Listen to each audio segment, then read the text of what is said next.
Welcome back mga kababayan sa aking YouTube channel. At ngayon isasabihin ko sa inyo kung ano nga ba ang klase ng trabaho ko sa company na pasukan ko dito sa South Korea, lalong lalo na dun sa mga kababayan natin na bago pa lang napapadpad sa aking YouTube channel. Gusto kong isabihin sa inyo kung ano yung klase ng trabaho meron ako dito sa South Korea. At ang amo ko nga ang produkto ng amo ko yung mga tungkol sa mga yung mga measuring equipment, mga ginagamit sa construction, mga laser leveling tools, tapos yung mga GPS, tapos meron din siyang drone, at maraming klaseng produkto yung binebenta ng amo ko. Ang ganito yung ginagawa ng amo ko, bumibili siya tapos ibinebenta niya. Yun, umu-order siya sa ibang bansa ng mga produkto, tapos binebenta niya dito sa South Korea. Ganun ang negosyo ng amo ko. At dalawa yung company ng amo ko, yung isa ay pa rin siya, kasama pa rin siya sa mga yung mga ginagamit sa panukat, mga pang-survey sa construction, yung tripod. Tapos doon naman sa kabilang company niya yung mga yung mga measuring equipment na katulad ng GPS, tapos yung self leveling tools, maraming produktong amo ko. Yung iba nga lang doon hindi lang namin nagagawa kasi by department din yung ng amo ko. Kaming dalawang Pinoy ay nasa nasa laser department kami.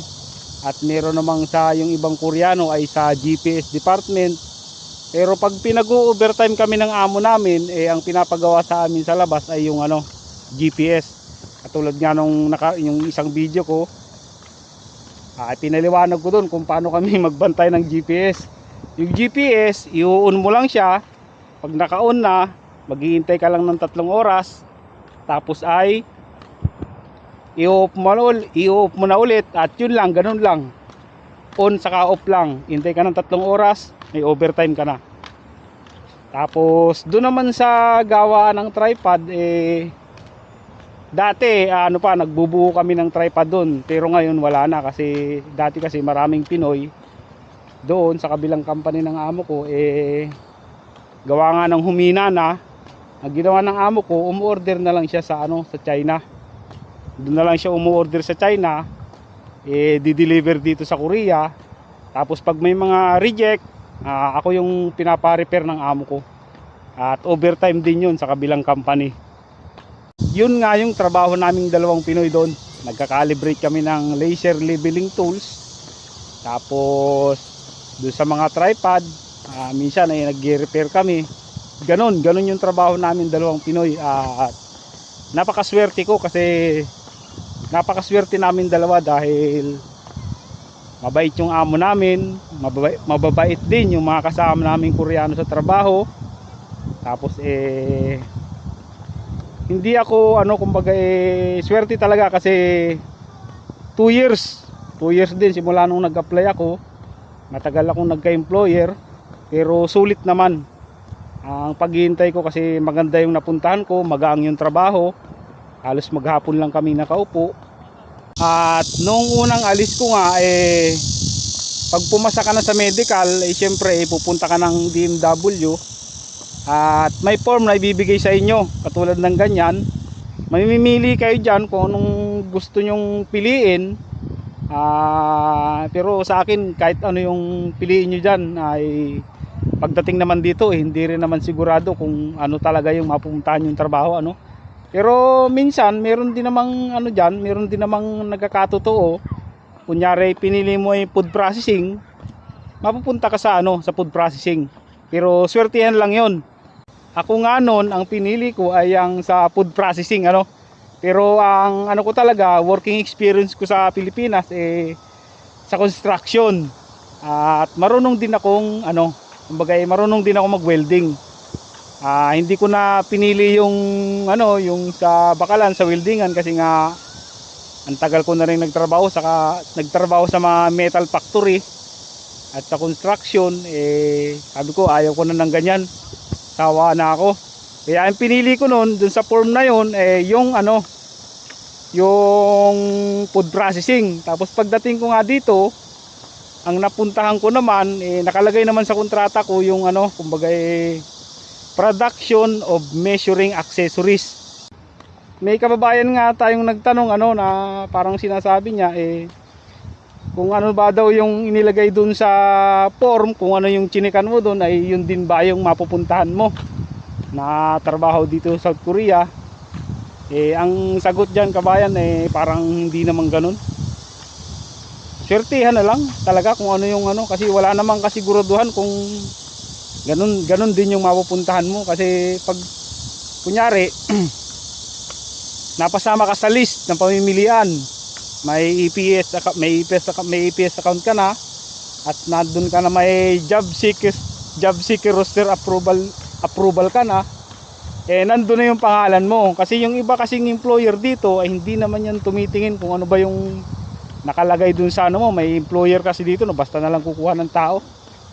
At meron namang employer dito, mga Koreano dito sa South Korea na namimili din. Katulad nga nung amo ko, ulitin ko na naman katulad nung amo ko, basta na lang pipili yun. Wala nang tingin-tingin yun, picture lang yun. Picture lang talaga. Kaya pasurtihan na lang kung yung experience mo sa trabaho dyan sa Pilipinas katulad din yung mapupuntahan mo dito. Pero karamihan ng mga Koreano dito ay hindi naman tumitingin sa experience sa trabaho. Kasi ang katuwiran ng mga yan tuturuan din naman nila. Pero mas maganda rin kung pipiliin nila ay may related din dun sa trabaho sa company niya para kumbaga hindi na mahirap turuan. Pero ewan ko, ganun talaga lumalabas dito Ano yung experience mo sa trabaho sa Pilipinas, hindi naman nasusunod.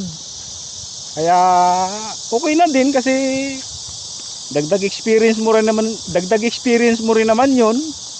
At kumbaga madadagdagan yung kaalaman mo. Kaya pasalamat din ako kasi napunta ako sa ganitong trabaho dito. Yung mga laser na yan, so totoo lang wala naman akong idea kung ano bang klaseng trabaho yung sa laser na yan Sa una talaga mahirap dito sa trabaho namin. Mahirap talaga. At siguro lalo na yung pagka-calibrate ng laser, halos siguro inaabot ako ng 6 months bago ko natutunan yung pagka-calibrate ng laser. At minsan nga may pagkakataon na talagang mamumura ka talaga ano magagawa natin high school graduate lang naman ako, wala naman akong alam sa tungkol sa mga ganyan, sa mga engineering na yan Okay naman kasi natutunan ko naman kahit papano. At napagtiyagaan din nila na turuan ako. Lalo pag magtuturo sa'yo katulad nung bago ako siyempre kukunti pa lang yung kumbaga wala ka halos maintindihan sa sinasabi nila. Lalo na yung pajangnim namin na Koreano na ang bilis-bilis magsalita ng Korean, hindi rin naman siya makapagbigkas masyado ng English. Kaya minsan dun sa pag-uusap namin dalawa hindi ko masyadong maintindihan. Pag nagturo siya nagagalit, siyempre kailangan pasensya na lang. At sabi ko pag natutunan ko to ayos na to. Yun, inabot ako ng 6 months. Ngayon kahit anong ibigay nila, kumbaga kahit may bagong product na ibigay sa akin yung amo ko, kasi pag yung umorder sila ng bagong laser sa ibang bansa at pag dumating dito sa akin agad binibigay kasi ako yung mas matagal, ako yung mas maraming alam. Tapos kapag yung may bagong product yung kumbaga umorder ang amo ko ng bagong produkto, bagong model, at yun nga ang gagawin doon sasabihin sa akin ng amo ko na sabi niya ito may dadating na 100 pieces ng laser galing sa ibang bansa bukas. Sabi niya sa akin, ang gawin mo i-check mo lahat. I-check ko yung 100 laser na yon na bago. Ganun yung pinapagawa lagi sa akin ng amo ko kasi ako yung mas matagal dito at ako yung mas maraming alam. Parang engineer na. Yun, ganun yun. Tapos i-check ko siya at pagkatapos kong i-check ihiwalay ko yung tama saka mali yung calibration. ibubukod ko yung mali ang calibration, tapos pagkabukod ko, yung tama sa calibration ay ibabalik ko na sa box. Tapos yung mali ang calibration, kunyari may mali na 10 o kaya 5, ang gagawin ko, ika-calibrate ko yun bago. Ika-calibrate ko siya. Tapos ang gagawin ko doon ay iti-test ko. May refrigerator kami na nandoon sa loob ng ng repair office. May refrigerator kami doon, tapos ibababa ko yung temperature hanggang -20. Oh, pagka-calibrate ko, pag naitama ko na siya, ilalagay ko sa refrigerator na ang temperature ay -20. Ayun, pagkatapos ng 3 oras, 3 oras siyang nandun sa refrigerator, ang gagawin ko ay ilalabas ko na. Tapos patutuyuin ko, kasi hindi mo siya mai-check yung calibration kasi nagmo-moist yung loob ng laser. Kailangan muna siyang patuyuin. Pagkatuyo na, ganito na ang gagawin ko. Pagkatuyo na, i-check ulit. Ngayon, pag nagbago yung calibration, ibig sabihin nun ay hindi siya pwedeng gamitin dito sa South Korea. Alam niyo kung bakit? Kasi pag malamig, nagbabago yung calibration niya.